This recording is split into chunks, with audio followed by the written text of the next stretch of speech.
এক লোক হোটেলে বসে খাবার খাওয়ার সময় তার বন্ধুকে বলল, ভাই, এই হোটেলের মধ্যে একটা বাচ্চা ছেলে কাজ করে, সে এতটাই বোকা, আমার মনে হয় তার মতো বোকা ছেলে আমাদের এই শহরে আর একটাও নাই। লোকটার এই কথা শুনে তার বন্ধু বলল, আচ্ছা তাই নাকি, তাহলে তো ছেলেটাকে দেখতেই হয়। তখন সেই লোকটা ওই বাচ্চা ছেলেটাকে ডেকে এনে পকেট থেকে 50 টাকার একটা নোট আর 500 টাকার একটা নোট বের করে ছেলেটাকে বলল, এই বলতো, এই দুইটা নোটের মধ্যে বড় নোট কোনটা?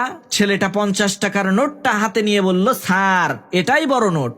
ছেলেটার এই কাণ্ড কারখানা দেখে তারা দুই বন্ধুই হাসতে শুরু করলেন। এদিকে পাশের টেবিলে বসে থাকা এক লোক এই সব ঘটনা দেখছিল। তারা দুই বন্ধু যখন হোটেল থেকে চলে গেল, তখন সেই লোকটা ওই ছোট ছেলেটাকে ডেকে এনে বলল, কিরে ভাই, তুই এত বোকা কেন?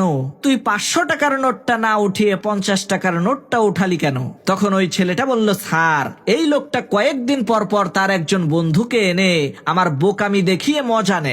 যেই দিন আমি 50 টাকার নোটটা না উঠিয়ে 500 টাকার নোটটা উঠাবো, সেই দিন থেকে এই মজা নেয়ার খেলাটা শেষ হয়ে যাবে। ওই 50 টাকা থেকে এখন পর্যন্ত আমি 5000 টাকা বানিয়ে ফেলেছি।